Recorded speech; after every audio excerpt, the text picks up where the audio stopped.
पर हमारे पहले पॉडकास्ट के बाद आपके ऊपर एफआईआर हो गई, आप उसके बारे में बात कर सकते हैं। बिल्कुल।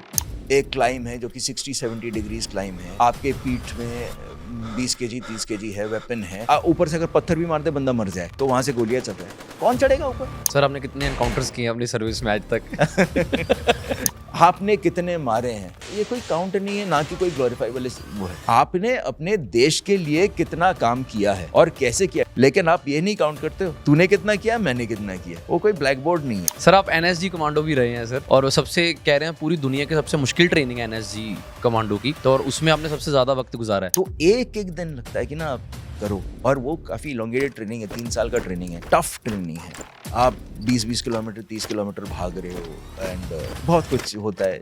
लोग सोचते हैं कि जब तक लड़ाई ना लगे तो फौज का क्या काम है। फौज का बहुत काम है। अगर फ्लड हो गया तो फौज, कहीं पे मिसहैप हो गया तो फौज, नॉर्मल सिक्योरिटी करे तो फौज। मिलेनियम न्यू ईयर जो 2000 हुआ, ये बाकी देखो एंजॉय कर रहे हैं और हम ऊपर बैठे हुए हैं, कोई सोच भी नहीं रहे है कि हम यहाँ पे बैठे हुए हैं, परिवार नीचे है, वो शायद सोच रहे होंगे, बाकी कोई नहीं सोचता है। और मजा है कि क्या न्यू मिलेनियम की 2 गोली उनसे चलाया, 2 गोली हमने चलाया, बस यही हो गया, न्यू मिलेनियम कुछ हो गया।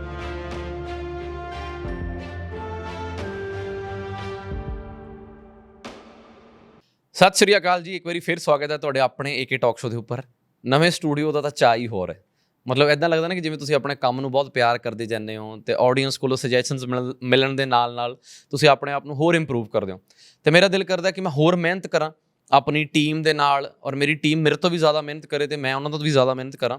ਤੇ ਤੁਹਾਡਾ ਸਾਥ ਬਸ ਇੰਨਾ ਕੁ ਚਾਹੀਦਾ ਕਿ ਤੁਸੀਂ ਸਾਨੂੰ ਸੁਜੈਸ਼ਨਸ ਦਿੰਦੇ ਰਹੋ ਕਿ ਕਿੱਦਾਂ ਦਾ ਕੰਟੈਂਟ ਸੁਣਨਾ ਚਾਹੁੰਦੇ ਹੋ, ਕਿਉਂਕਿ ਇਹ ਸਾਡੀ ਮਿਹਨਤ ਹੈ ਤੇ ਇਸ ਮਿਹਨਤ ਦੇ ਵਿੱਚ ਮੈਂ ਇਹ ਚਾਹੁੰਦਾ ਕਿ ਅਸੀਂ ਤੁਹਾਨੂੰ ਕੁਝ ਅੱਛੀਆਂ ਵੈਲਿਊਜ਼ ਦੇ ਸਕੀਏ ਤੁਹਾਡੀ ਲਾਈਫ ਦੇ ਵਿੱਚ, ਜਿਹਦੇ ਨਾਲ ਤੁਸੀਂ ਹੋਰ ਬੈਟਰ ਇਨਸਾਨ ਬਣ ਸਕੋ ਤੇ ਤੁਹਾਨੂੰ ਹੋਰ ਨੌਲੇਜ ਮਿਲੇ ਦੇਸ਼ ਭਰ ਦੀ, ਦੁਨੀਆ ਭਰ ਦੀ, ਹਰ ਫੀਲਡ ਦੀ, ਸੋ ਦੈਟ ਤੁਸੀਂ ਕੱਲ੍ਹ ਨੂੰ ਜਿਹੜੇ ਵੀ ਫੀਲਡ 'ਚ ਜਾ ਕੇ ਬੈਠੋ ਕਿਤੇ ਇਹ ਨਾ ਸੋਚੋ ਕਿ ਹੁਣ ਇਸ ਟੌਪਿਕ 'ਤੇ ਮੈਂ ਕੀ ਬੋਲਾਂ। You should have a point on every topic. ਅਤੇ ਅੱਜ ਵਾਲੇ ਜਿਹੜੇ ਮੇਰੇ ਮਹਿਮਾਨ ਨੇ, ਉਹਨਾਂ ਨਾਲ ਪਹਿਲਾਂ ਵੀ ਪੋਡਕਾਸਟ ਹੋਇਆ ਸੀਗਾ, ਕਿਸੇ ਕਾਰਨਾਂ ਕਰਕੇ ਉਹ ਪੋਡਕਾਸਟ ਡਿਲੀਟ ਕਰ ਦਿੱਤਾ ਗਿਆ, ਅਤੇ ਅੱਜ ਫਿਰ ਸਾਡੇ ਨਾਲ ਨੇ ਆਰਮੀ ਆਫਿਸਰ, ਸਾਡੇ ਵੱਡੇ ਭਰਾ ਵੀ ਨੇ। ਬਹੁਤ ਸਾਲਾਂ ਤੋਂ ਇਹਨਾਂ ਦਾ ਪੂਰਾ ਪਰਿਵਾਰ ਸਾਡੀ ਇੱਕ ਜ਼ਰੀਆ ਫਾਊਂਡੇਸ਼ਨ ਨਾਲ ਜੁੜਿਆ, ਔਰ ਮੈਨੂੰ ਵਾਕਈ ਛੋਟਾ ਭਰਾ ਮੰਨ ਕੇ ਇਹਨਾਂ ਨੇ ਹਮੇਸ਼ਾ ਪਿਆਰ ਕੀਤਾ, ਸਾਥ ਦਿੱਤਾ ਹੈ, ਰੈਗੂਲਰ ਬੇਸਿਸ 'ਤੇ ਡੋਨੇਸ਼ਨ ਕਰਦੇ ਰਹੇ ਨੇ ਸਾਡੀ NGO ਦੇ ਵਿੱਚ, ਇੱਕ ਜ਼ਰੀਆ ਫਾਊਂਡੇਸ਼ਨ ਦੇ ਵਿੱਚ। ਔਰ ਅੱਜ ਨਵੇਂ ਸਟੂਡੀਓ ਦੇ ਵਿੱਚ ਸਵਾਗਤ ਕਰਦੇ ਹਾਂ ਕਰਨਲ ਅਭਿਸ਼ੇਕ ਸਰ। सत श्री अकाल। जय हिंद सर। जय हिंद, सत श्री अकाल। कैसे हो सर? सत श्री अकाल। बिल्कुल ठीक। मैं बिगिनिंग में थोड़ा सा माफ़ी चाहूँगा कि पिछले बार भी आया था, पिछले बार भी मैंने यही कहा था कि अगली बार आऊँगा, अगर मौका मिला तो मैं पंजाबी सीख के आऊँगा। पर सीखी सर पंजाबी?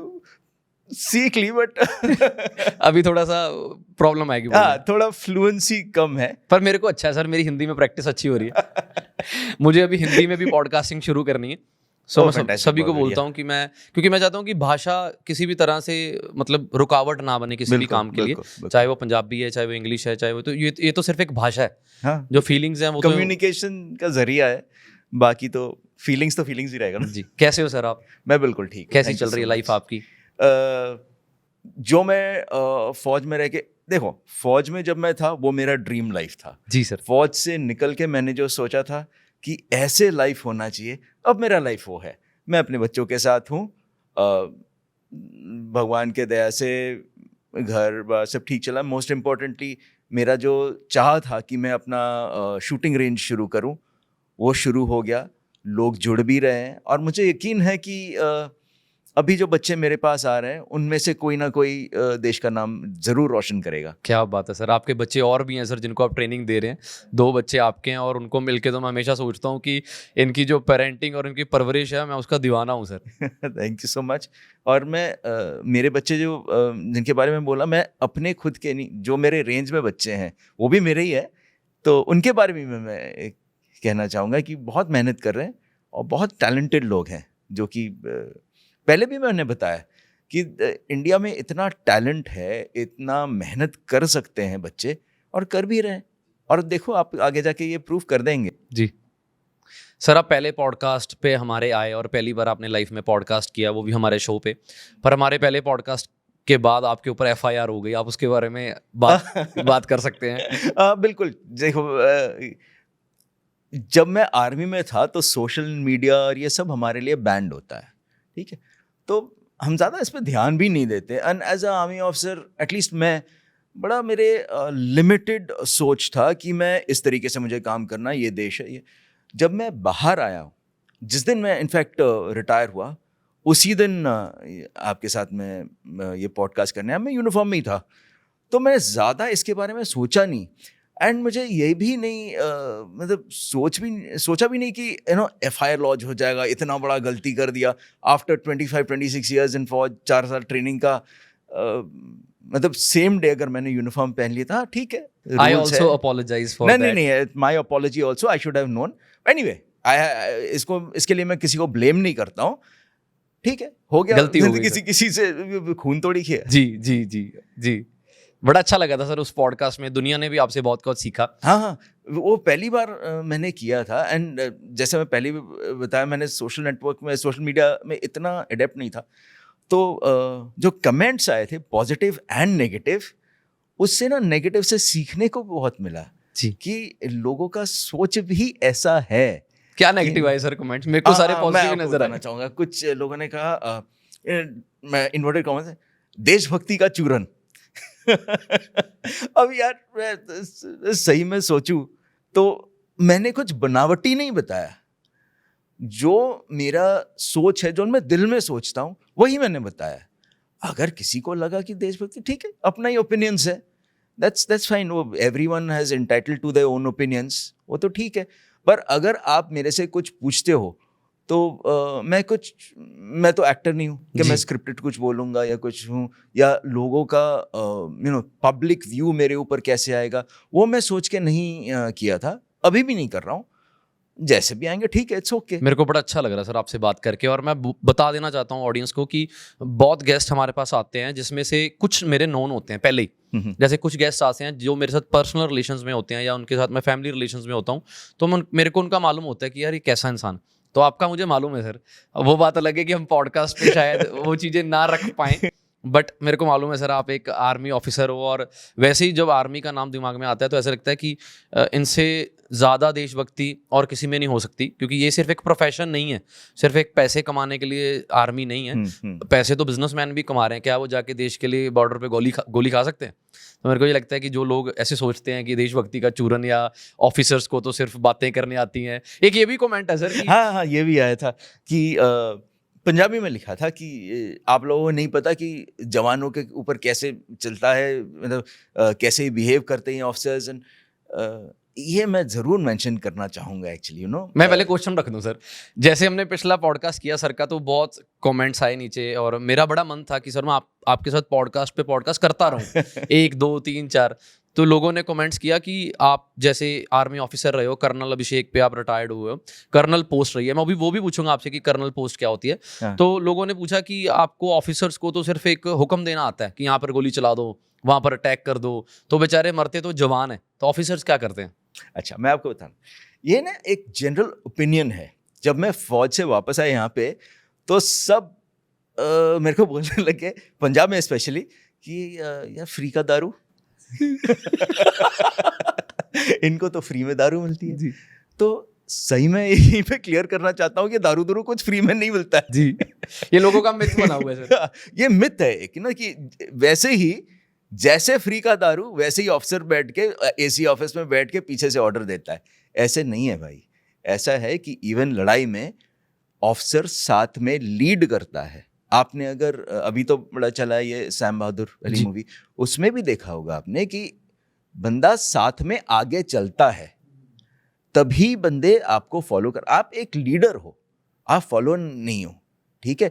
और हमारे को ना जब एकेडमी में जाते हैं, एक चैटवुड प्रिंसिपल होता है, द वेलफेयर ऑनर आपके जो देश का, वो सबसे अव्वल है। उसके बाद the safety welfare of the main, last is your own safety and comfort. और ये हर जगह लिखा रहता है। और आप सोचो, एक 16 साल का 17 साल का बच्चा ही है जो बार बार ये देखेगा, बार बार ये सोचेगा, उसके दिल में बैठ ही जाएगा ये बात, और सही में बैठ जाता है। आई विल टेल यू, देखो 5 उंगली सेम नहीं होती है, ठीक है, but I will tell you 90% of Indian army officers in the heart they believe it, कि यही अपना काम करने का जरिया है।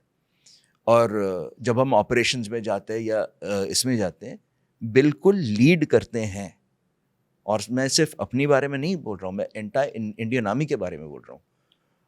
हाँ, मेन तो स्तंभ है ना, वो तो जवान तो स्तंभ है, वो उनके बिना तो कैसे चलेगा।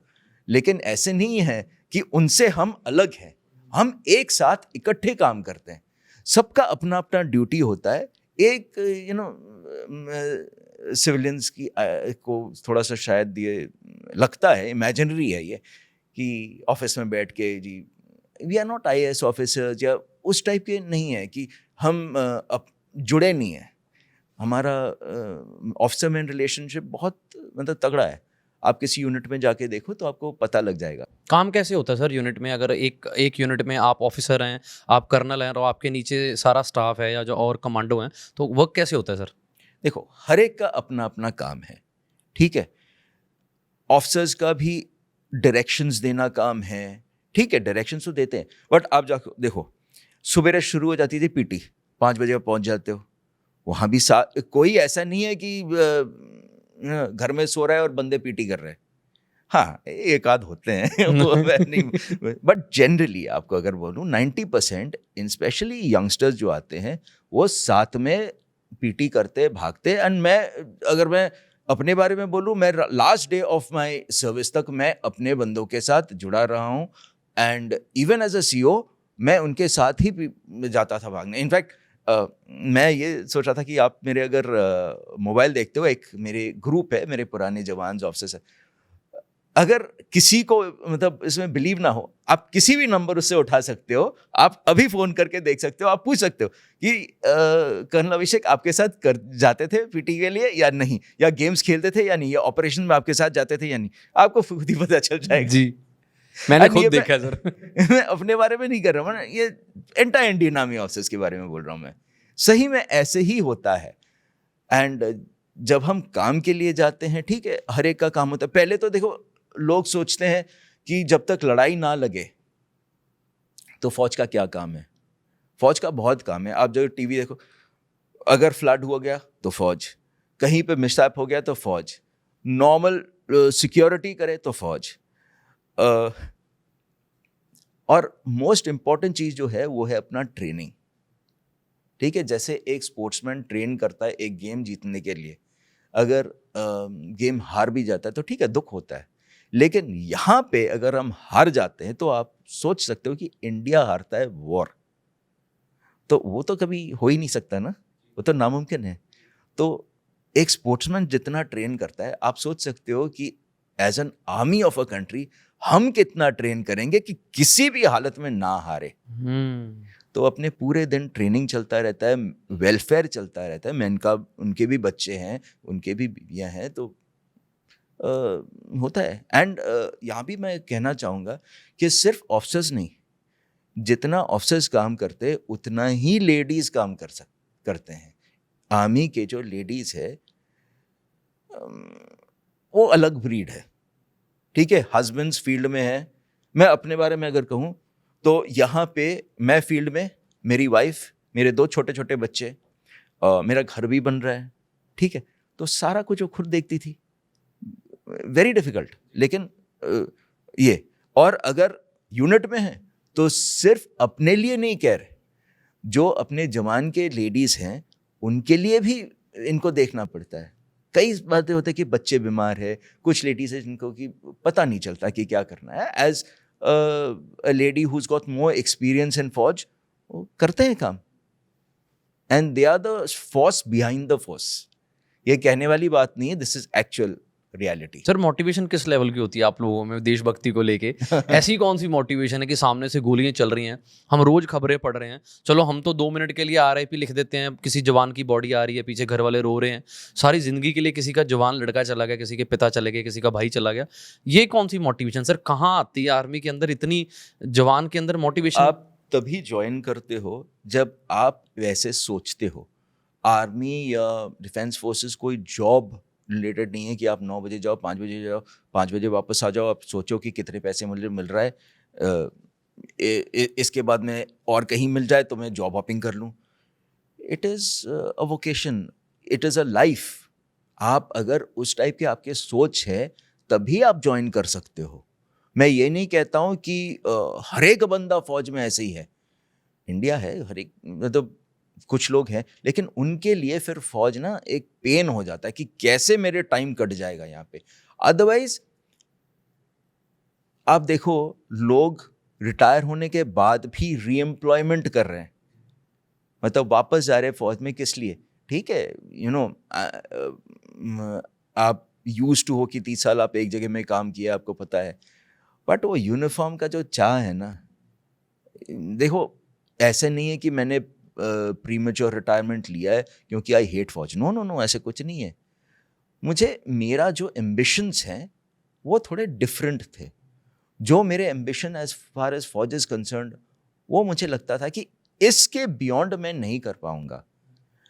मैं हमेशा देखो फिजिकल्स में रहा हूँ, मैं अपने बंदों के साथ अंग्रेजी में कहावत है कि रबिंग शोल्डर्स विद मेन। तो मेरे को डेस्क जॉब अच्छा नहीं लग रहा था। After a certain age, a certain service, आपको डेस्क जॉब ही मिलेगा। कुछ हैं जो कि उनको अच्छा लगता है कि मोस्ट पीपल जो आगे जाके बनते हैं उनको एडमिनिस्ट्रेशन ज़्यादा पसंद है। मुझे ये जॉब अच्छा नहीं लग रहा था, तो मैंने सोचा कि, एंड ऑब्वियसली मैं, जितने भी लोग बोले हाँ मैं देशभक्त हूँ, इसमें कोई दो राय नहीं है, और मुझे लग रहा था कि अब मुझे ऐसे कुछ करना चाहिए जहाँ पे मेरा कंट्रीब्यूशन थोड़ा ज़्यादा हो। और फौज में ने मेरे को मौका दिया to go as to captain the Indian team. तो मैंने सोचा कि अगर ये मेरे में काबिलियत है तो क्यों ना मैं इसमें आगे बढ़ूं। और मैं खुद भी करना चाहता हूं और मेरे अंडर जो ट्रेन कर रहे हैं वो भी जाएंगे।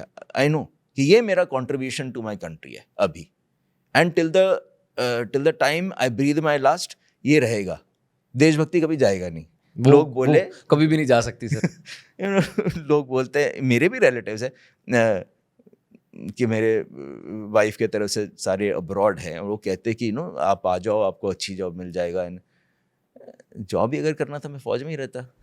जॉब नहीं करनी अब। मुझे सर आप एनएसजी कमांडो भी रहे हैं सर, और वो सबसे कह रहे हैं पूरी दुनिया की सबसे मुश्किल ट्रेनिंग है एनएसजी कमांडो की, तो और उसमें आपने सबसे ज़्यादा वक्त गुजारा है। सबसे ज़्यादा वक्त क्यों गुजारा है? सबसे मुश्किल जॉब है फिर भी, उसके बारे में कुछ बताइए। क्या होता है ऐसा मुश्किल, क्यों है? दुनिया की सबसे ज़्यादा मुश्किल ट्रेनिंग है ये एनएसजी। मैं थोड़ा सा इसका बैकग्राउंड बताता हूँ। जब मैं नेशनल डिफेंस एकेडमी गया खड़कवासला, मुझे लगता था कि इससे ज़्यादा टफ और कुछ हो नहीं सकता। आप सोचो, एक 16-17 साल का लड़का। क्या होता है सर, रूटीन बताओ। मैं फील करना चाहता हूँ। वहाँ पे आपको बताता हूँ, जैसे एक फर्स्ट टर्मर होता है। पहले तो वैसे आपने लैंग्वेज, एटलीस्ट मेरे टाइम में बंगाल में वैसे कोई गाली गोली को देता नहीं था, तो फर्स्ट दिन सुन के तो कान जल जाता है। ठीक है, उसके बाद आप यूज टू हो जाते हो। देन रूटीन, कि आप सुबह सुबह उठना पड़ रहा है, कि आपको सीनियर्स से पहले बाथरूम क्लियर करना पड़ रहा है, फिर पूरे दिन पीटी चल रहा है, ड्रिल चल रहा है, फिजिकली वेरी डिमांडिंग। और वापस आके आप जब सोचते हो कि आप रिलैक्स करो, रिलैक्स कुछ नहीं है, फिर सीनियर शुरू हो जाते हैं, रोलिंग हंचिंग, टफनिंग आप जो चलता है। और रात को आप जब सोने जाते हो पूरे मिट्टी मिट्टी होके, या किसी ने उल्टी कर दी, उसी पे रोल कर रहे हो आप, और वो यूज टू हो जाते हो उस चीज़ में। और आप सोचते हो, मेरा नंबर था 22296। तो मैं पिछले बार ही बोला था, मैं हमेशा सोचता था, देखो 22,000 लोग मेरे पहले भी कर चुके हैं, वो कोई सुपरमैन नहीं था, मैं भी कर जाऊंगा। तो एक एक दिन लगता है कि ना आप करो, और वो काफ़ी लॉन्गेटेड ट्रेनिंग है, 3 साल का ट्रेनिंग है, टफ ट्रेनिंग है। आप 20-20 किलोमीटर 30 किलोमीटर भाग रहे हो, एंड बहुत कुछ होता है। बताइए सर, कुछ बताइए एनएसजी, क्योंकि हमारा कभी मौका लग नहीं पाएगा वो, तो हम फील करना चाहते हैं कि सर कितनी मेहनत होती है, रूटीन क्या होता है, सुबह कितने बजे उठना होता है। एनडीए में तो बहुत, मतलब आप सोच लो, आपको 4 बजे उठना पड़ता है, एटलीस्ट मेरे टाइम में था। अभी तो मैंने अभी गर्ल्स भी आ गए, एंड थोड़े से शायद सॉफ्टन कर दिया है एनडीए, लेकिन मेरे टाइम में हाँ 4 बजे उठना पड़ता है। सोते सोते अपने को, कई बार लाइट्स आउट होता था 10 बजे, मेरे ख्याल से, आई डोंट रिमेंबर एग्जैक्टली, 10 बजे शायद था, बट फिर शुरू होता था तो 2-2:30 बजे तक वो चलता था।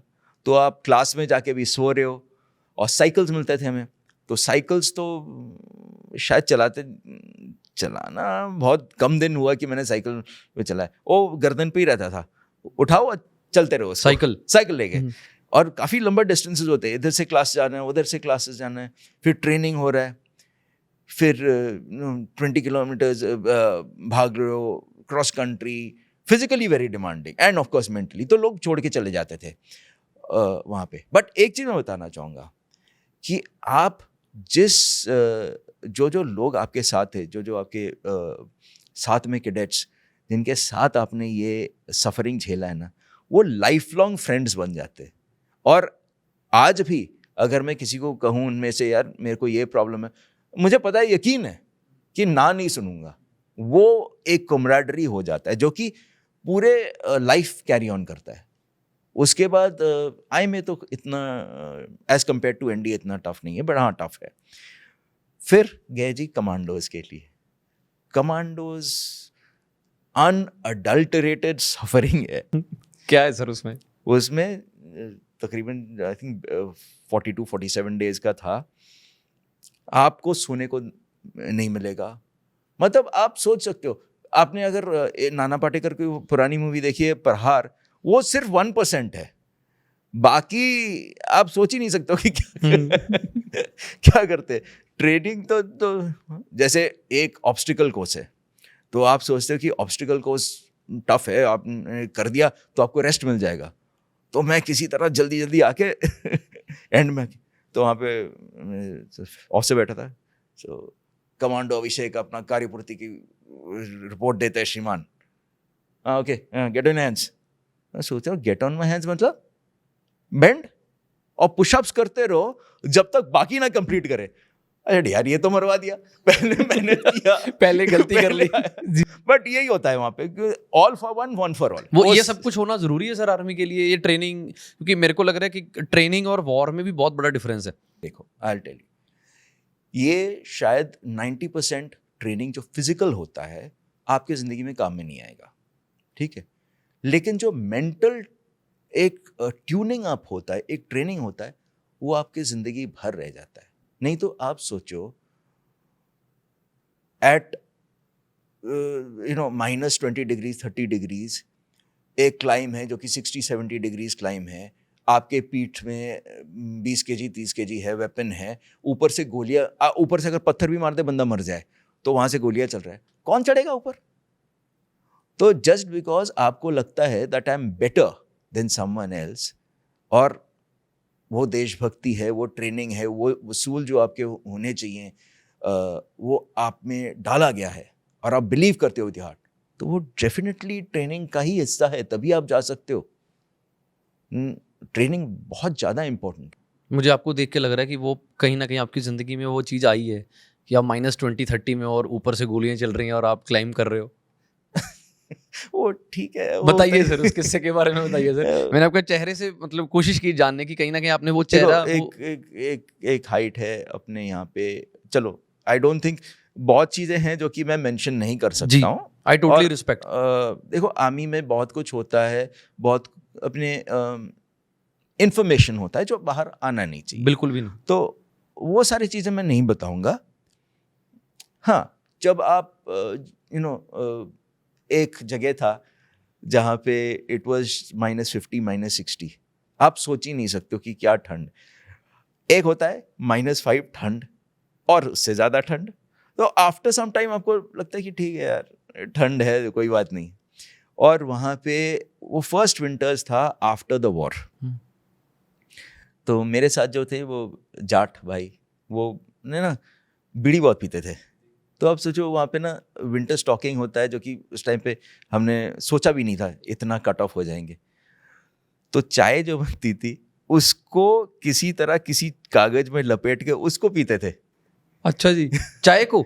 चाय जो ड्राइड होता है, चाय बन गया तो इसको जो ड्राई हो गया उसको कागज में डाल के उसको लपेट के उसको जला के पीते थे। चाय पीते थे। हाँ, तो बेसिकली मैं ये कहना चाहता हूँ कि हाँ, मेंटल आपके टेनेसिटी और ट्रेनिंग है, किसी भी हालत में कुछ भी हो जाए आप रह सकते हो और खुश रह सकते हो। हाँ, आप क्रिब जरूर मारोगे यार, देखो यार मिलेनियम न्यू ईयर जो 2000 हुआ, ये बाकी देखो एंजॉय कर रहे हैं और हम ऊपर बैठे हुए हैं, कोई सोच भी नहीं रहे कि हम यहाँ पे बैठे हुए हैं परिवार नीचे है वो शायद सोच रहे होंगे, बाकी कोई नहीं सोचता है। और मज़ा आया कि क्या मिलेनियम की 2 गली उनसे चलाया, 2 गली हमने चलाया, बस यही हो गया। मिलेनियम New कुछ Year। हो गया। तो ये था। फिर NSG का जो ट्रेनिंग था, NSG है 3 महीने का, और जिस यूनिट में मैं गया 51 SAG, उसमें और 2 महीने था। अभी तो NSG के काफ़ी सारे हब्स खुल गए, हमारे टाइम में सिर्फ 51, 52 ट्रेनिंग सेंटर होता था। तो 51 कोई नहीं जाना चाहता था बिकॉज काउंटर टेररिस्ट है। 52 was counter hijacking. Counter hijacking के तो ऑपरेशंस थोड़े से कम ही होते हैं। ये जब क्या होता है सर, काउंटर हाईजैकिंग? और तो अगर कोई प्लेन हाईजैक होता है तो वो डिप्लॉय होते हैं। वेरी प्रोफेशनल यूनिट, और बहुत सक्सेसफुल यूनिट है। और अपना काउंटर टेररिस्ट है। काउंटर टेररिस्ट का कॉनोटेशन क्या है? कुछ भी हो जाए, कहीं भी हो जाए, आप जाओगे। आप उसी में चले गए? हाँ, तो उसमें मैं था। तो उसका जो ट्रेनिंग था, ऑलरेडी टफ बंदे, आर्मी के स्पेशल फोर्सेस के ही बंदे जाते हैं, या कमांडो टॉपर्स ही जाते हैं, चॉइस्ड बंदे जाते थे। तो आपको हैंड पे किया जाता है वहाँ पे। और जब वहाँ के जो ट्रेनिंग है, वहाँ से बंदे छोड़ के चले जाते थे, ठीक है, कि बस यार इसके बियॉन्ड नहीं हो सकता है। और आपको कभी नहीं बोला जाता कि नेक्स्ट आपका क्या आ रहा है। जैसे कि आप मान लो आपने 40 किलोमीटर भाग लिया, तो मेंटल एक वो होता है कि अब मुझे रेस्ट मिलेगा। तो जैसे आप बैठने लगे, क्या कर रहे हो, what are you doing? BOC battle assault obstacle course, world का टफेस्ट ऑब्स्टिकल कोर्स है, वो शुरू। तो सोचते हैं पागल है क्या ये बंदा, बट है भाई वो। हाउ इट इज, फिर आप वापस आके आप 2 बजे 3 बजे पहुंच रहे हो, और फिर आपको बोला जाता है अभी सुबह जो टॉप मोस्ट बंदा है IG, वो आएगा, आपका एक प्रेजेंटेशन है ऑन ऑपरेशन मोगाडिशु। 2 बजे आप आए, पूरे मतलब 2 दिन से शायद सोए नहीं, कुछ नहीं किया। आप जाते हैं वहाँ पे, एंड जैसे आपने शायद सुना भी नहीं हो कि तो आपको, हमारे टाइम में इंटरनेट भी नहीं था, तो जाओ जी लाइब्रेरी में वो कोई नोट्स निकालो, और आधे सो रहे हो, और किसी तरह, और आप ऐसे ही बकवास नहीं कर सकते हो। आपके बहुत सीनियर ऑफिसर, सीनियर लोग बैठे हुए हैं जो आपके सुनेंगे, मतलब आपको प्रिपेयर होकर जाना पड़ेगा। तो बेसिकली आपको ये ट्रेन हुआ जा रहा है कि कोई सा भी सिचुएशन में आपको डिलीवर करना है, और वही है काम NSG का। NSG ऐसा ऑर्गेनाइजेशन है कि लास्ट रिजॉर्ट, जब पुलिस और सिक्योरिटी फोर्सेस सब हाथ खड़े कर देते हैं कि ये बियॉन्ड अस है, तब जाता है NSG, ठीक है। और अगर यही काम करना है तो आपको हैंड पिक्ड बंदे with that kind of mental tenacity आपको चाहिए। You are one of them. आपको चूज किया सर उन्होंने? I am one of the many जो कि NSG में गए हैं, ठीक है। सर क्या किया फिर NSG में जाके आपने? मैंने सुना कि आपने APJ अब्दुल कलाम जी की भी सिक्योरिटी में आपने लीड किया। बताइए सर। एक बड़ा वीडियो दिखाता है ना, जो कि बराक ओबामा प्रेसिडेंट, वो प्लेन में चढ़ रहा है, फिर वो नीचे आ जाता है, and he comes and salutes वो पास वाला जो एक आर्मी का सिक्योरिटी वाला है।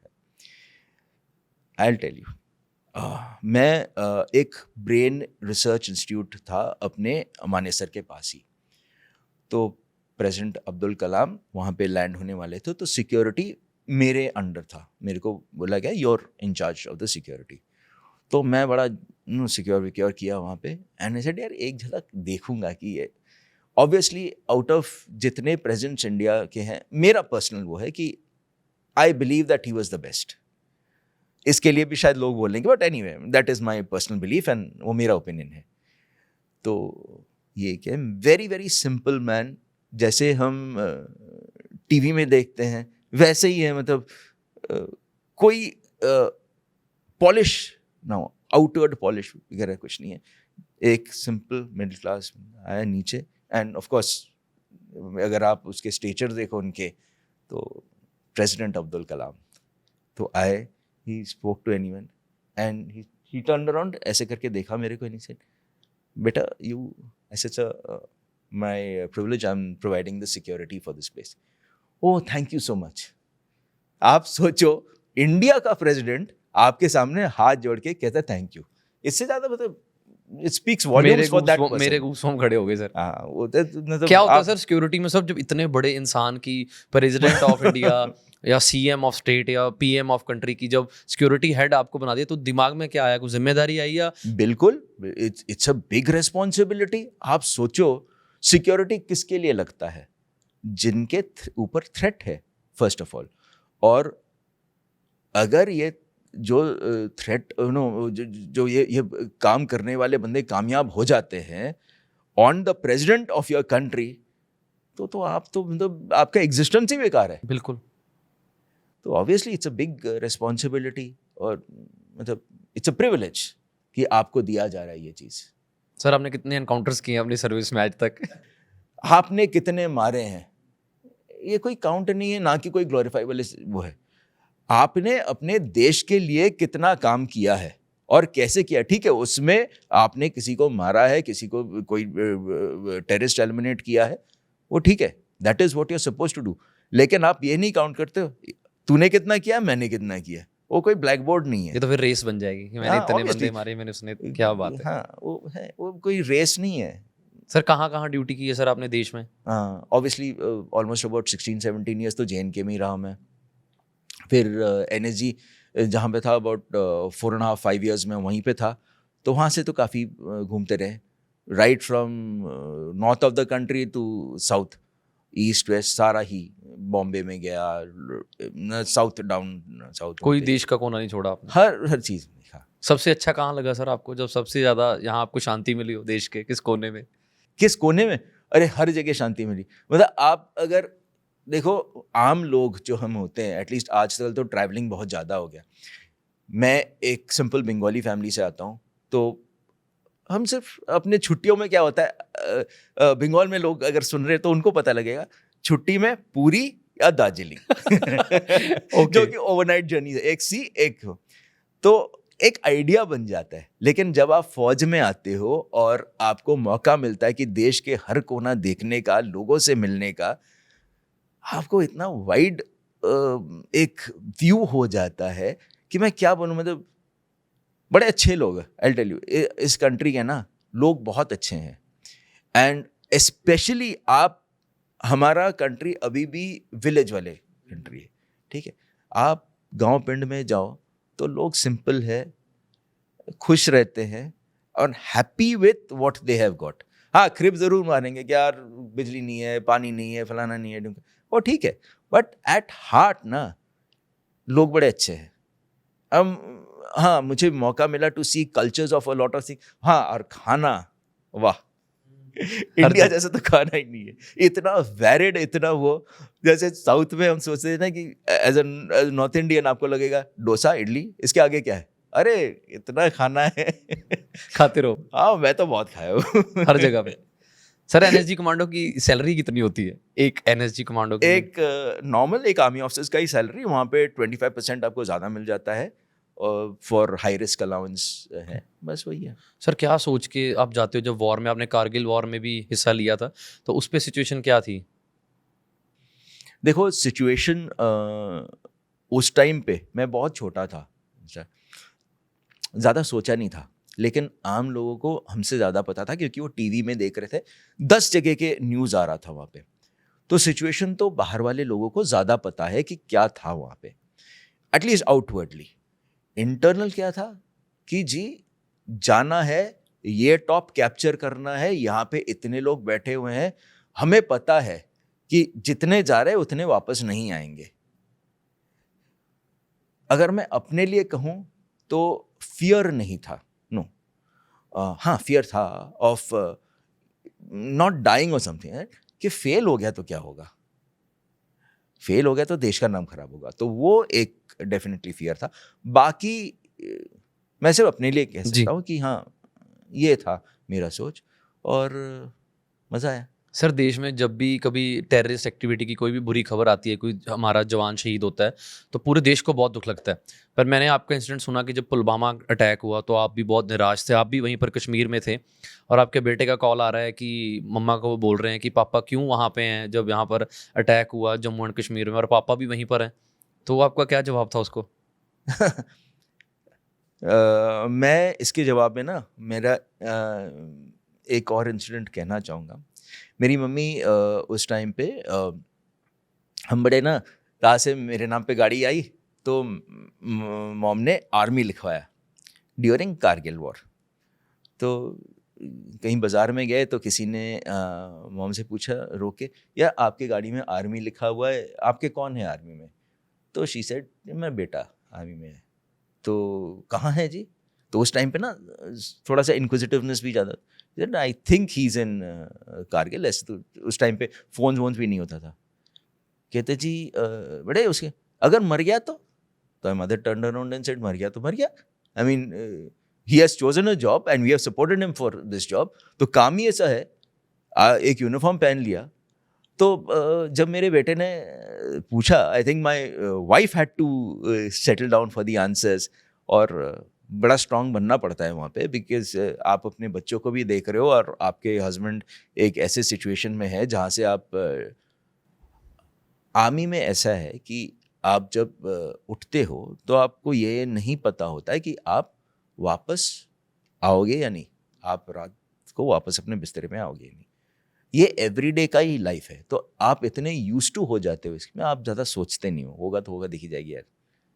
मैं तो अपनी वाइफ को बोलता था यार मर गया ना तो देख, मैं दिखाता इतने इतने इतने पैसे मिल जाएंगे तेरे को। मतलब फिर भी फैमिली का ही सोचते थे। ठीक है, वो तो सोचना ही पड़ता है। आज खुश हो सर अपनी ज़िंदगी में? रिटायरमेंट ले लिया आपने, प्री मैच्योर रिटायरमेंट ले ली, क्यों ले ली? अब आगे क्या कर रहे हो लाइफ में? रिटायरमेंट लाइफ कैसी चल रही है? फर्स्ट 2-3 मंथ्स बहुत डिफिकल्ट है। मतलब मैं थ्रू एनडीए, मैं एक ऑल बॉय स्कूल में था, मेरे फादर स्कूल के अंदर ही टीचर थे। तो एक बड़ा सिक्योर एनवायरनमेंट से फिर एनडीए, एक अनदर सिक्योर एनवायरनमेंट, और फिर इतने साल फौज में आप ना एक जैसे टनल व्यू हो जाता है कि दुनिया ऐसे ही है। जब आप कितना भी कह लो, कितना भी आप प्रिपेयर्ड हो जाओ, इसके लिए आप प्रिपेयर्ड नहीं हो सकते हो। जब बाहर आया हो तो नज़ारे दिख गए मेरे को।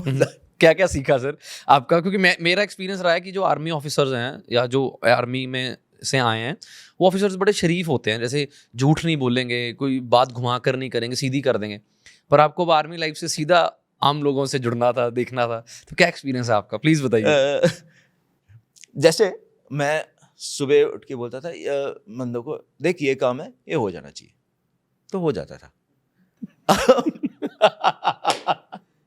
यहाँ पे आके जो काम 15 मिनट का है, बाहर कोई बंदा काम कर रहा है जो कि मेरा ही काम कर रहा है, मेरे ही पैसे ले रहा है, मैं उसको बोल दिया कि ये काम कर लेना। और मैं सोचा यार सिविलियन है, थोड़ा आर्मी ऑफिसर्स का ना, आर्मी पूरे लगता है कि थोड़ा वीक है हमेशा।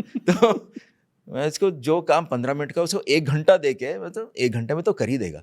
आप घूम के वापस आओ, 2 घंटे बाद वो बैठ के दारू पी, सिगरेट पी रहा है या चाय पी रहा है, फिर गुस्सा भी आता था उतना। और आप कुछ कह भी नहीं सकते हो कि बंदे तो सुन भी लेंगे, and they are used to also. यहाँ पे तो सब माय वाइफ से काम कुम छोड़ के चले जाएंगे, डोंट एक्सपेक्ट ये सब चीज़ें। तो वो एक बड़ा रेवलेशन था कि ऐसे नहीं है कि आपने बोल दिया और चीज़ हो जाएगी। तो आपको यूज्ड टू होना पड़ा। फिर जो बाकी लोग यहाँ पे है, उनके डीलिंग के तरीके बहुत डिफरेंट है। मतलब मैं ये नहीं कहूँगा कि आर्मी में बिल्कुल सब कुछ स्ट्रेट फॉरवर्ड है और 2+2 ऐसे नहीं है, बट जनरली आपको पता है इतने एक्सपीरियंस से कौन क्या है। यहाँ पे मतलब आपको कैसे डील करना है लोगों को सीखना पड़ता है कि it is give and take. कैसे, मतलब उसको कैसे लगेगा वो सोच के बोलना पड़ता है। मैं एक नया कंसर्न शुरू कर रहा था कि मुझे एज ए शूटिंग रेंज में शुरू कर रहा हूँ, तो ऐसे नहीं है कि हर एक बंदा जो शूटिंग रेंज पे आ रहा है वो उतना ही इंटरेस्टेड है टू गो इनटू ओलंपिक्स। कुछ लोग हैं जो कि शौकिया कर रहे हैं। नाउ एक बैलेंस मुझे स्ट्राइक करना पड़ रहा है कि मुझे रेंज में लोग भी चाहिए और जो मैं दिल से सिखाना चाहता हूँ वो मैं सिखा भी दूँ उनको, और कुछ जो है जो कि शायद इतने मुझे इन पेमेंट नहीं दे पाएंगे, लेकिन मैं जो सिखाना चाह रहा हूँ वो बहुत सिंसियरली सीखेंगे।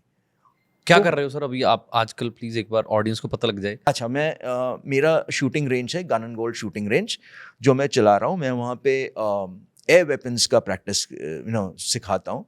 एयर वेपन्स इसलिए क्योंकि ये एक ओलंपिक इवेंट है। Out of 5 pistol events air एक है, और जो कि हमेशा ओलंपिक में रहेगा। आप अगर देखते हो कई सारे इवेंट्स इस ओलंपिक में नहीं होगा, नेक्स्ट ओलंपिक में आ जाएगा, लेकिन एयर वेपन्स का हमेशा रहेगा। और ये बेसिक है to be master of all other events. आपको अगर फायर आर्म चलाना है 0.22 0.32, आप बिना एयर का मास्टर होके आप नहीं कर सकते हो। तो ये मैं सिखा रहा हूँ। लोगों को थोड़ा लगता है कि मैं ये रेंज दूर है। मैं ये हसनपुर में हूँ, जो कि फिरोजपुर रोड हर्षिला रिजॉर्ट्स के पीछे है। बट आपको अगर किसी चीज़ को सीखना है तो कुछ तो होना चाहिए कि आप भी अपना एफर्ट डालो ना। हर चीज़ ब्रेड एंड बटर की तरह तो प्लेटो में नहीं आएगा ना।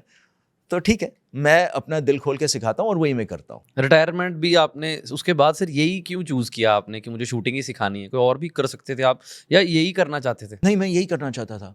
मैं आर्मी में बड़ा late shooting as a sport, मुझे पता ही नहीं था कि शूटिंग एज अ स्पोर्ट है। तो मैं बड़ा लेट ज्वाइन किया इसको, और थैंकफुली मेरे को शूटिंग में बड़े अच्छे लोग मिले। आपको पता होगा, मेरा मेंटर, मेरा फ्रेंड एंड मेरा कोच पद्मश्री जसपाल राणा, और वो मुझे देहरादून में मिले एंड उन्होंने मेरे को सिखाया। एंड एक one of the few athletes जो कि arjuna awardee, Dronacharya and in one Asian games, आपको पता ही है कितने जी। गोल्ड मेडल्स लिए हैं, आइकॉन ऑफ शूटिंग। तो मैं तो मतलब I was very a normal person. अब मुझे भगवान ने दिया ऐसे एक बंदा जो कि मुझे सिखाया है। तो जब मैं सीखने लगा उनसे, एंड आई सेड यार, इंडिया में इतना पॉपुलेशन है, एक गोल्ड लेके हम खुश हो जाते हैं। ये मैंने पिछले बार भी बोला था, ये मैं क्यों नहीं दूसरों को सिखाऊं। और थैंकफुली इंडियन आर्मी ने मुझे मौका दिया to go to Belarus and Russia as captain of the Indian team, जहाँ पे मैंने मेडल भी लिया है। और मेरा टीम बहुत अच्छा किया उन्होंने फॉर द फर्स्ट टाइम। तो अगर इंडिया ब्लेजर पहनने का मौका दिया है तो कुछ तो भगवान दिखा रहा है ना, पॉइंट कर रहा है कि देखो ये आपका वो है। और मैं बड़ा खुश हूँ कि मैं यही कर रहा हूँ। मैं हमेशा स्पोर्ट्स पे इंटरेस्टेड था, एंड व्हाट बेटर थिंग जो आपको आपके शौक, आपका हॉबी, आपका पैशन, उसमें आपको ऑक्यूपेशन करने का मौका मिले, इससे बेटर तो हो ही नहीं सकता। तो आज आप अगर कहते हो कि कैसे लग रहा है मुझे I can not ask for something better. हाँ, अगर ओलंपिक में जाने का मौका मिले तो वो और बेटर हो जाए, तैयारी लेकिन करो। एट दिस टाइम कर रहे हो सर, तैयारी कर रहे हो ओलंपिक्स में जाने की? हाँ बिल्कुल, बड़े सिंसियरली अगर मैं बोलूँ, हाँ, थोड़ा सा लास्ट 2-3 इयर्स थोड़ा स्टॉल हो गया। फौज में था, अभी भी मैं सेटअप करने की कोशिश कर रहा हूँ। जितनी जल्दी मुझे सेटअप हो जाएगा उतना मुझे मौका मिलेगा कि मैं सिंसियरली, ओपनली, हार्डवर्क करके मैं एटलीस्ट कोशिश करूँ। सर आप यहाँ पे एयर गन्स के साथ लोगों को प्रैक्टिस करवा रहे हो, पर आर्मी में तो आपने असली गन चलाई होगी। कौन कौन से वेपन चलाए हैं सर? बॉम्ब चलाए हैं, मिसाइल्स चलाई हैं, क्या क्या चलाया है सर? प्लीज़ बताइए। आर्मी में तो बेसिक वेपन तो इंसाज, हमारे टाइम में 7.62 एसएलआर होता था। देन 5.56 इंसाज आया, उसके LMGs, heavy machine guns and SIG. और NSG में तो ऐसे ऐसे वेपन्स चलाए जो कि मतलब जैसे जेम्स बॉन्ड मूवी देखते हो ना कि अटैची लेके जा रहा है और अटैची से ही शूट कर रहा है, उसके अंदर ही वेपन्स है, वो सब चीज़ें। अच्छा, वो है सच में? हाँ, सही है। क्या उसके बात है। एक K3 वर्जन है MP5 का, कुर्स्क वर्जन, जो कि आप अटैची में लेके चलते हो, और मौका अगर वैसे पड़े तो आप फायर कर लेते हो उससे ही। सर आर्मी में कोई वो किस्सा सुनाइए जिसमें आपने किसी टेररिस्ट को वहाँ पर आपने रेस्क्यू किया हो, लोगों को, सिविलियंस को। जैसे पिछली बार आपने कश्मीर का किस्सा बताया था कि आपके गोली की आवाज़ सुनी थी। हाँ, देखो, हाँ, सोच के बोलना पड़ रहा है सर को। एक्चुअली आप हर ऑपरेशन के बारे में आप बता नहीं सकते हो, क्योंकि कई सारी चीजें ये पब्लिक में आना भी नहीं पर चाहिए। मार्केट में पॉडकास्ट सर बहुत हो रहे हैं।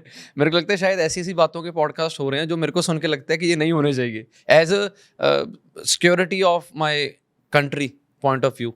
देखो, आप अगर इस तरीके से पॉडकास्ट करते हो, आप बताते हो कि ऐसे मैं गया, ऐसे मेरा तरीका है, कई बार आपने अगर बॉम्बे वाला इंसिडेंट देखा ऐसे, वो सारे न्यूज़पेपर वाले एंड न्यूज़ चैनल्स वाले जब दिखा रहे हैं लाइव ऑपरेशन, वो बहुत गलत है, क्योंकि आपका जो तरीका है जाने का, जिस तरीके से आप ट्रेन करते हो, वही तो दिखा रहे हैं।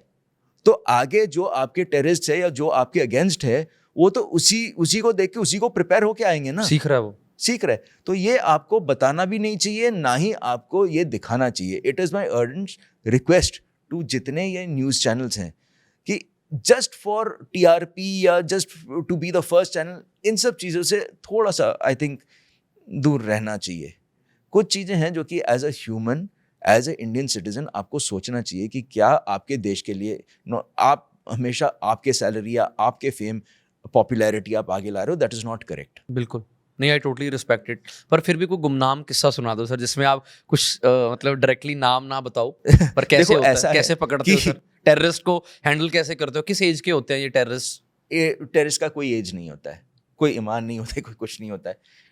आपके बच्चे भी होते हैं जो कि ब्रेन वॉश होते हैं। बच्चे तो क्या टेररिस्ट बनेंगे, बट हाँ, उनको ब्रेन वॉश किया जाता है। और कश्मीर में आपने सुना भी होगा, हमने भी देखा है कि 14, 15, 16 ईयर ओल्ड्स, आजकल तो थोड़े कम हो गए, लेकिन हमारे टाइम में हाँ, ड्यूरिंग द 90s बड़े ये थे, यंग लोग ब्रेन वॉश होके सोच के ये एज ए टेररिस्ट बनते थे। तो एक इंसिडेंट है जहाँ पे हमने एक बंदे को पकड़ा था, एंड जब हमने पकड़ लिया तो ऑब्वियसली उसको लगा कि बस यार ख़त्म है ज़िंदगी, एंड शायद टॉर्चर करेंगे या 3rd डिग्री देंगे। हर एक बंदा सोचता है कि क्या क्या होने वाला है मेरे साथ। तो आप देखो, एक 14-15 ईयर बंदा मैल नरिश्ड, जो कि आज नॉर्थ में तो बड़े लंबे चौड़े लोग होते हैं, मतलब मैं वही कर रहा हूँ कि अगर यहाँ के अगर कंपेयर करो, 12-13 साल का बच्चा भी नहीं उतना फिजिकली होगा जितना कि ये मैल नरिश्ड है। ये टेररिस्ट है, आप सोच के भी जो थप्पड़ मारूंगा मर जाएगा। तो इन सब लोग, आप देखो, अब मैं एक चीज़ बताना चाहूँगा, जो ये total separatist, so called separatist leaders हैं, आप अगर इनको स्टडी करो तो इनके बच्चे कहाँ हैं? इनके बच्चे तो कहीं टेररिज्म में नहीं है, पत्थर फेंकने में नहीं है। ये Asiya Andrabi and all these people, ये जो है ना, बोलते हैं कि हमारे यहाँ पे स्कूल्स नहीं खोलने चाहिए। आप अगर इनके, आसिया अंद्राबी की बताता हूँ, बच्चा, उनके जो 2 या 3 बच्चे हैं, मलेशिया में पढ़ रहे हैं, अब्रॉड पढ़ रहे हैं। बाकी कभी लंदन स्कूल ऑफ इकोनॉमिक्स, ये लंदन में पढ़ रहा है, कोई अबू धाबी में पढ़ रहा है, कोई दुबई में पढ़ रहा है। ये अगर इतने ज़्यादा देशभक्त, सो कॉल्ड देशभक्त as far as Kashmir is concerned उनके हैं, तो आप अपने बच्चे को भी सिखाओ ना, देशभक्ति करो। बिल्कुल, आओ जी पत्थर फेंको आर्मी में। वो नहीं कर रहे हैं, बाकी इनको बोल रहे हैं, जो बाकी वहाँ पे नॉर्मल लोग हैं, आम लोग हैं, उनको बता रहे हो कि करो, मरो, स्कूल मत जाओ, ड्रग्स लो, इनको करो, क्योंकि बिना नशा करे ये सब जो चीज़ें होगा नहीं, आइदर ड्रग्स या दारू या कुछ तो होगा। इनफैक्ट कई बार ऐसे होता है, एक इंसिडेंट बताता हूँ कि LC फेंस है अपना वहाँ पे, उस पे क्रॉस करके किसी तरीके से बंदा आके LC फेंस पे गिर ही गया, उसको पकड़ा तो इतना ज़्यादा नशे में था वो बंदा। आप सोचो, एक बंदा LC क्रॉस कर रहा है, लाइन ऑफ कंट्रोल क्रॉस कर रहा है, वो कितना चौकन्ने होना चाहिए, वो नशे में वो चल भी नहीं पा रहा है। तो आप देखो, वही लोग करते हैं जो कि यही करने क्या आया था सर वो LC में? वो क्रॉस करके अंदर जाके कोई डॉग मारेगा, कोई वो होगा, फिर खुद मरेगा। अब एक टेररिस्ट का एम क्या है? इंडिपेंडेंस थोड़ी है, आपको पता है कि कुछ नहीं होने वाला है। वो कश्मीर अपना हिस्सा है, इंडिया का हिस्सा है, कभी नहीं जाएगा। जो सोचता है कि कश्मीर इंडिया से प्लक आउट कर लेगा, उससे बड़ा गधा बेवकूफ तो कहीं है ही नहीं। आते हैं कि एक false idea about religion, false idea about मेरा देश, और ऊपर से पैसे मिल रहे हैं, कुछ मिल रहे हैं। कई लोग ऐसे होते हैं जो कि बहुत गरीब घर से, अगर आप 80s 90s में देखो तो हाँ, गरीबी बहुत ज़्यादा था। तो उसके लिए अगर बोले, उसके शायद वो सलवार कमीज पहनते थे, एक पैर होगा कि वही धो वही पहनो, सुबह मक्की की रोटी, शाम को मक्की की रोटी, बस 2 मील खाना है। जिंदगी का कोई एम नहीं है। उसको अगर बोल दो कि ये भैया AK-47 है, ये तेरे लिए है 50,000 रुपये, अब तू जिस गांव में जाएगा तू AK-47 दिखाना, वो मुर्गा बनाएंगे तेरे लिए, और जितने लड़कियां हैं वो तेरे ही प्रॉपर्टी है, तो उसके लिए तो बहुत बढ़िया है, करेगा। तो वो एक मोटिवेशन वो भी था। ये सो कॉल्ड देश छुड़ाना और कश्मीर को इंडिपेंडेंट करना, ये सब बकवास है, ठीक है। और इतना ही अगर इम्पोर्टेंट ये आपको लगता है तो eight the point of being repetitive मैं ये कहता हूँ, जो कि पढ़े लिखे लोग हैं उनके बच्चे क्यों नहीं है इसमें।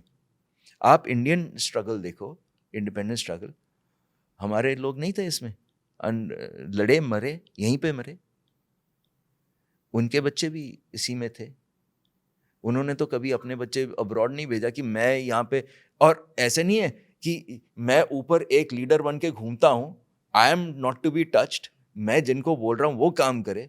वो जो जैसे आप इमेजिनरी लीडर कहते हैं ना, ऑफिसर जैसे इसी ऑफिस में बैठ जी के, जी जी, और मेरा बच्चा कहीं दूर भागे पढ़ाई करे, ये सब बकवास है। सर पॉलिटिकल लीडर्स के बच्चे क्यों नहीं होते आर्मी में, क्यों होते हैं?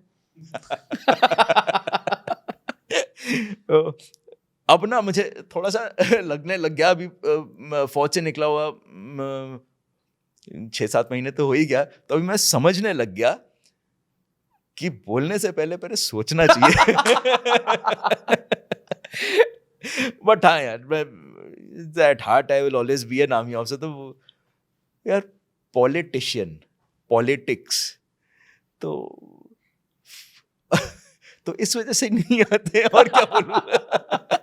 मैं समझ गया सर, मैं आपका जवाब समझ गया सर। मुझे पता है कि यहाँ पे जो भी मेरे पॉडकास्ट शायद देखेंगे वो भी इंटेलिजेंट इनफ है, सबको पता है कि क्यों नहीं जाते हैं। सारे कौन जाएगा यार आपके, मैं बता रहा हूँ, पैसे इतने नहीं है। अभी मैं कहीं पे डिमोटिवेट भी कर रहा हूँ शायद,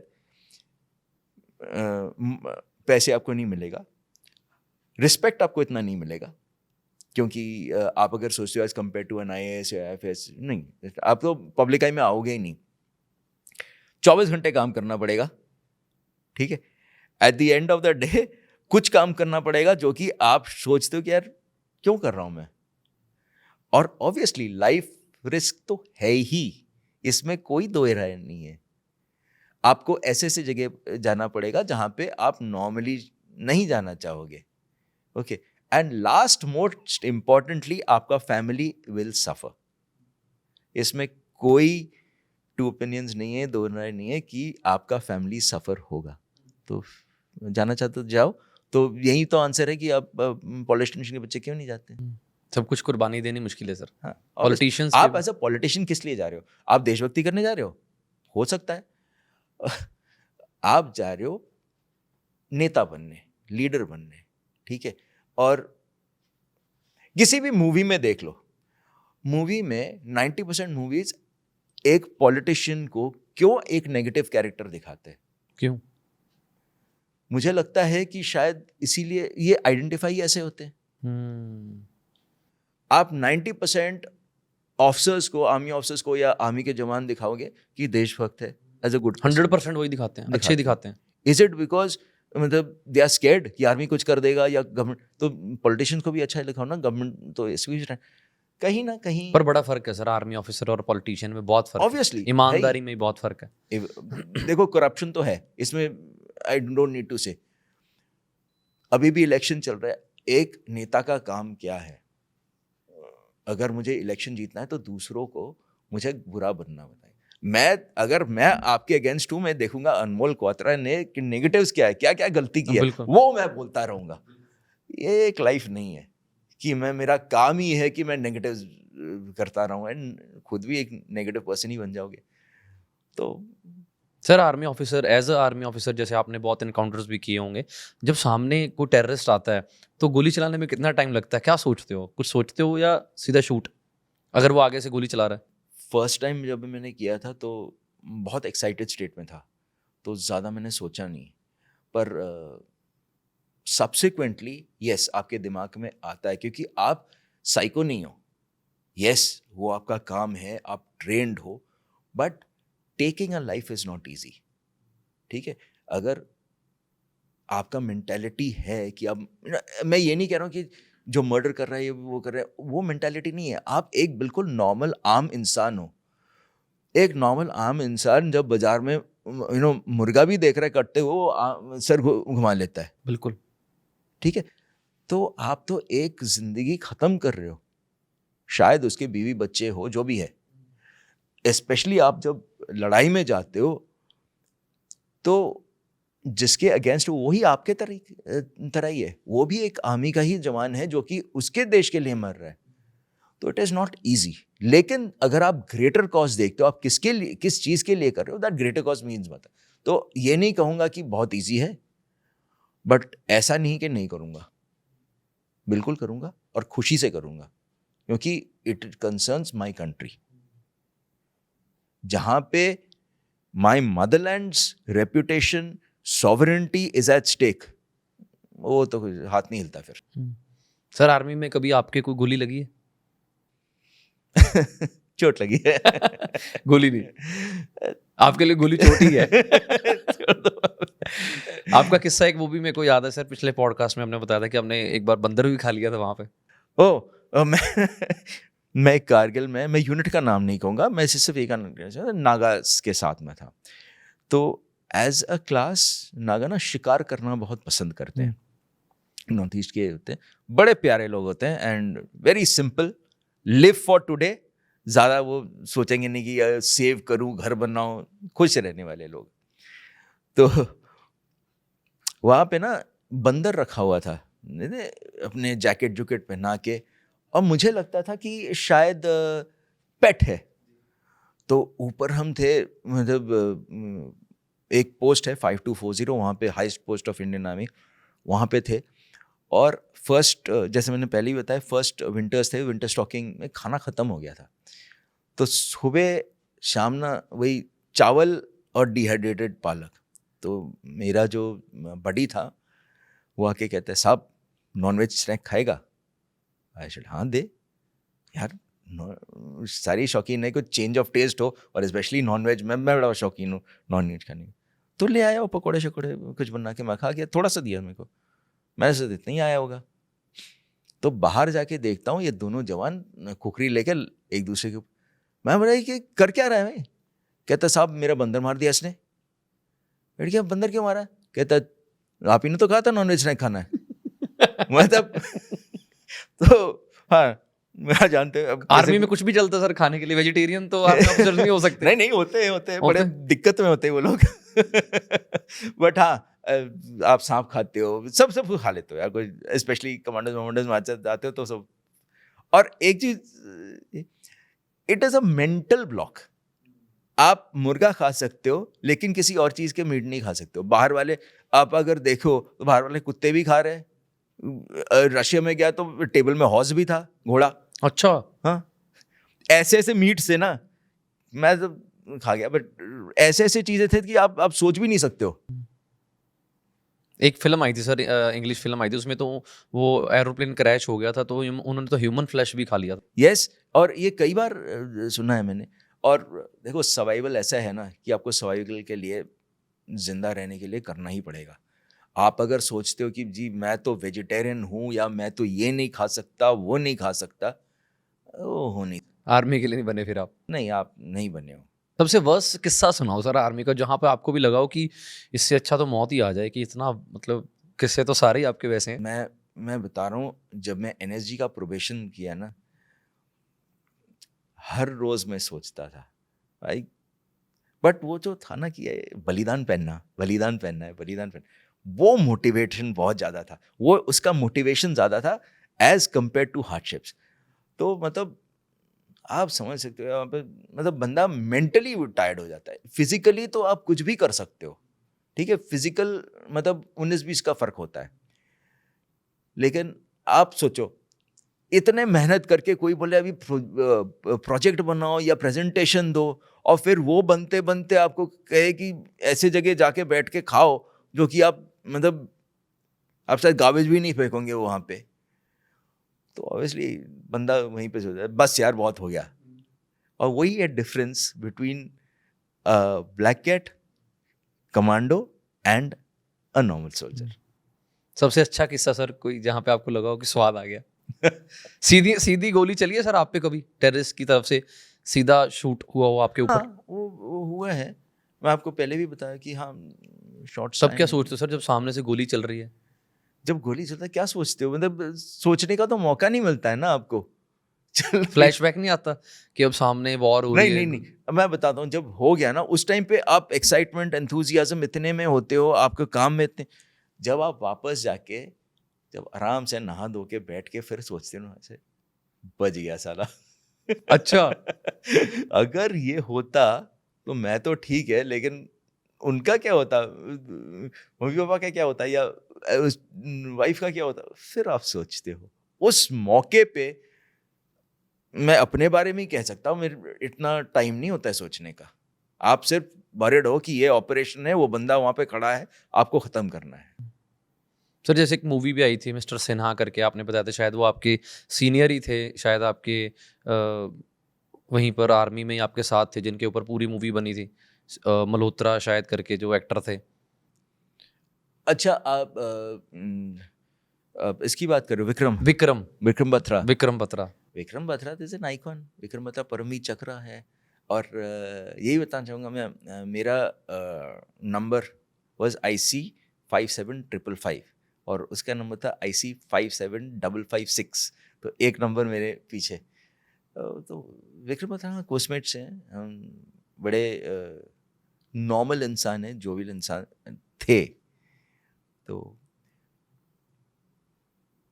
मौका मिला and he did it. 99% Indian army वैसे ही रिएक्ट करेगा। और मैं कहना चाहूँगा, इंडियन आर्मी में अगर सिर्फ आप कैलिबर देखते हो, नॉट कि आपने क्या किया है, तो हर एक बंदे को परमवीर चक्र ही मिलना चाहिए। क्योंकि हम तो मौका ढूंढते हैं, हमें भी एक मौका मिले, नॉट फॉर अवार्ड्स कि हमने इतना ट्रेन किया है, कहीं तो यार ट्रेनिंग का परीक्षा भी हो ना। तो बस वही है, और मजा आता है। सर जो साथ वाले आपके यूनिट में काम करते हैं लोग, सुबह आप इकट्ठे खा रहे हो, शाम को आप इकट्ठे बातें कर रहे हो, अगले दिन वॉर होगी, वो है नहीं, तो ऐसा कुछ हुआ आपके साथ कभी, आपके दोस्त जो ना आ रहे हैं? हाँ, हाँ। जैसे I will not take names, है जो कि इवन खत्म हो गए बंदे। अब जैसे आपने सुना होगा अक्षरधाम में जो टेररिस्ट अटैक हुआ था, वहाँ पे सिपाही गजेंद्र अभी तक नो मोर।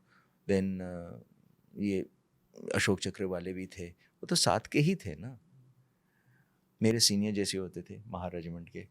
तो वो जब ख़त्म हो गए तो आप सोचते हो यार, मतलब कल तो रिपोर्ट लिया मैंने साहब से और आज बंदा ख़त्म ऑपरेशन में। बट ओवर टाइम ना, आप शायद कहीं ना कहीं थोड़ा बहुत यूज टू हो जाते हो, ये सोच पे आप कस्टम्ड हो जाते हो कि हाँ, कल हो सकता है कि मैं भी ना रहूं। बुरा लगता है, डेफिनेटली बुरा लगता है, जिसके साथ आप हंस रहे हो, जोक कर रहे हो या कुछ, कल वो बंदा ख़त्म हो जाए तो ठीक। मेरे कुछ जवान आफ्टर रिटायरमेंट 2 दिन के अंदर ख़त्म हो गए, जिनके साथ बहुत मतलब, और आपको व्हाट्सएप में मैसेज मिल रहा है और वो मिल रहा है। बुरा लगता है, बहुत ज़्यादा बुरा लगता है। आप कर क्या सकते हो, that's life, that's part of it, that's your job. बड़ा अच्छा लगा सर आपसे बात करके। आर्मी के किस्से तो चलो ख़त्म ही नहीं हो सकते आपकी इतनी लाइफ में। आपकी अगर आर्मी को दोबारा ज़रूरत पड़ती है सर आपकी, तो आप जाओगे दोबारा? अगर वॉर हो, लड़ाई के मौका है, definitely without a second thought I love to go. मतलब आप पिछले बार भी मैंने कहा था कि देखो, हर एक प्रोफेशन को अपना प्रोफेशन प्रैक्टिस करने का मौका मिलता है, हम लोगों को नहीं मिलता है। हमारा एडमिनिस्ट्रेशन प्रोफेशन नहीं है, हमारा प्रोफेशन है वॉर, लड़ाई। वो अगर प्रैक्टिस करने का मौका मिल जाए तो कौन छोड़ता है, डेफिनेटली। एंड मेरे ख्याल से lot of army officers will feel the same way. मैं कोई अलग नहीं हूँ, कोई सुपरमैन नहीं हूँ, कोई अलग सोचने वाला नहीं हूँ। एंटायर इंडियन आर्मी में 99% ऐसे ही सोचेंगे। सर मेरे ना मन में कई बार सवाल आता है, बोला कि जैसे हमारे देश की आर्मी आप हो तो सारे बहुत इज्जत करते हैं आपकी, है ना, हम भी बहुत इज्जत करते हैं। हम चाहते हैं कि अगर आर्मी को कभी आपके बाद हमारी बारी आए कि चलो आपने तो सिर्फ जाके खड़ना ही है, क्योंकि हम आप जैसे लड़ नहीं सकते, तो बड़ा दिल करता है, बड़ी रिस्पेक्ट आती है। पर जो दूसरे देशों के लोग होंगे हमारे जैसे सिविलियंस, वो भी अपनी आर्मी को बहुत प्यार करते होंगे। पर जब आर्मी से आर्मी टकराती है तो जो डिसीजन होता है वो तो कहीं ना कहीं पॉलिटिशियन का होता है कि वो आर्मी का डिसीजन होता है? नहीं, देखो, एक नेशनल थॉट होता है जो ऑफ कोर्स आपके politicians he at the end of the day politicians he decisions लेते हैं कि आपको लड़ाई में जाना है या नहीं जाना है। तो हाँ, इट इज़, एंड ये तो आपको पता ही है दैट ऐसे ही अपना executive is always above the defence forces and thing. तो आपको तो लड़ना ही है, इसमें कोई इससे सोचने वाली तो बात क्या है? आपके प्राइम मिनिस्टर या जो भी मिनिस्टर है वही तो डिसीजन लेंगे। तो इसमें ज़्यादा सोच के काम करना कि वो क्यों नहीं जा रहे, हम क्यों जा रहे, तो तुमने वर्दी पहना ही ऐसे जान के ही तो पहना है ना, तो क्यों सोचते हो ये सारे? सर आर्मी कंट्रोल्ड की जाती है? कई बार होता है कि जैसे आर्मी ऑफिसर को लग रहा है कि नहीं ये डिसीजन गलत है, हमें यहाँ पर हमला नहीं करना चाहिए। जैसे हमारे इंसिडेंट हुआ था पंजाब में, तो वो एक मतलब बहुत बड़ा किस्सा माना जाता है पंजाब का, जहाँ पर हमला हुआ गोल्डन टेम्पल के ऊपर। तो लोग इल्ज़ाम लगाते हैं पार्टियों के ऊपर कि फलानी पार्टी ने करवा दिया है, पर लोग ये भी कहते हैं कि जो आर्मी ऑफिसर से उन्होंने किया क्यों, या आर्मी ऑफिसर को ऑर्डर मिल गया, उन्होंने ऑर्डर फॉलो करना है। एक चीज़ सोचो, फर्स्टली इज द, जैसे अभी थोड़ी देर पहले नेशनल थॉट, हाँ आपको अगर लगता है कि आपको करना नहीं चाहिए आज के टाइम में, अगर मैं बोलूं तो आप हाथ खड़े करके बोल सकते हो, और होता भी है कि I don't think this is the right decision, और इसमें रेपरकशंस जो होगा वो बहुत ज़्यादा और डायरेक्शन में चला जाएगा। तो आज आर्मी ऑफिसर्स बोलते भी हैं, और लेकिन आप अगर सोचते हो कि गोल्डन टेम्पल में अटैक करना या ना करना राइट डिसीजन था या रॉन्ग डिसीजन था, I am not contesting that. I am not saying कि again at the point of thing कि राइट डिसीजन था, रॉन्ग डिसीजन था, आई डोंट नो उस टाइम पे क्या था। I was not in Indian army, उतना मेरे मैच्योरिटी भी नहीं था कि मैं इसमें एनालाइज करूँ। Thank you sir, thank you so much. यही था आज का पॉडकास्ट। बड़ा कंट्रोल्ड वर्जन आ चुका है कर्नल अभिषेक में। हम अगले पॉडकास्ट के लिए रेडी हैं। नहीं सही है सर, सही है, अच्छा है, क्योंकि at the end of the day मैं भी यही चाहता हूँ कि कोई आपको भी प्रॉब्लम ना है, क्योंकि हमारा मकसद, जो हमारी मेन सोच है इस पॉडकास्ट के पीछे, वो कोई गलत सोच नहीं है। इंटेंशंस ठीक है कि लोगों को कुछ अच्छा सुनने को मिले, लोग भी कुछ सीखें, क्योंकि सारा दिन रील्स के ऊपर आजकल कैसा कंटेंट चल रहा है वो आपको भी मालूम है।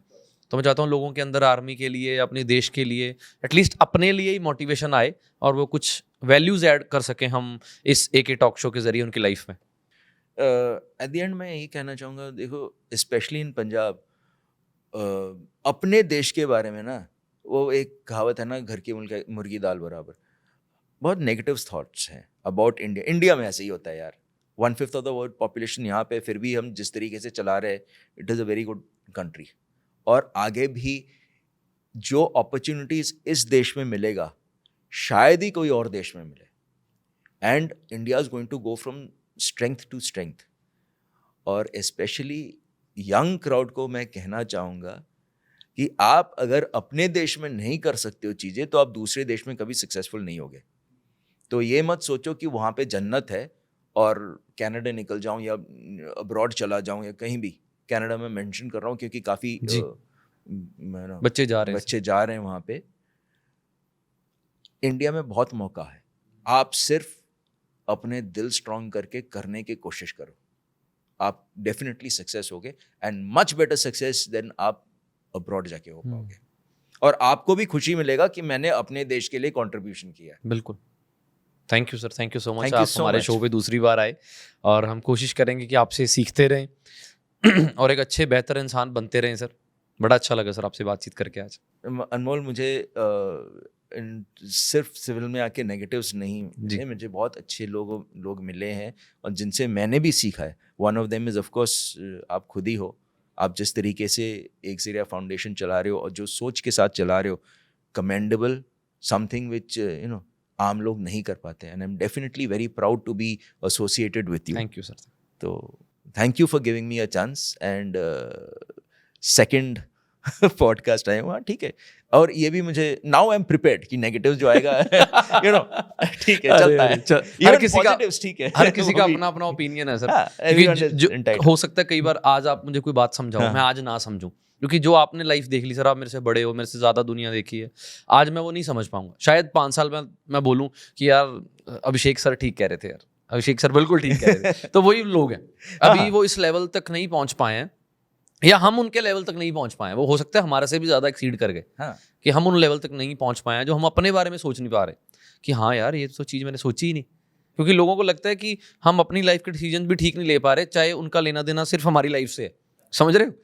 हमारी लाइफ है, हम जो जी रहे हैं, अच्छे हैं बुरे हैं, हमारे गुड एंड बैड्स हैं, लोगों को टेंशन है कि नहीं भाई तू गलत है। ये अभी इधर इधर आके मैं सीख लिया कि don't think too much, just do what you are supposed to do और खुश रहो। अरे खुश मैं रहो, भी खुश रहो। खुश रहो sir. Thank you so much sir thank you so much for giving us time. जय हिंद। जय हिंद। जय हिंद।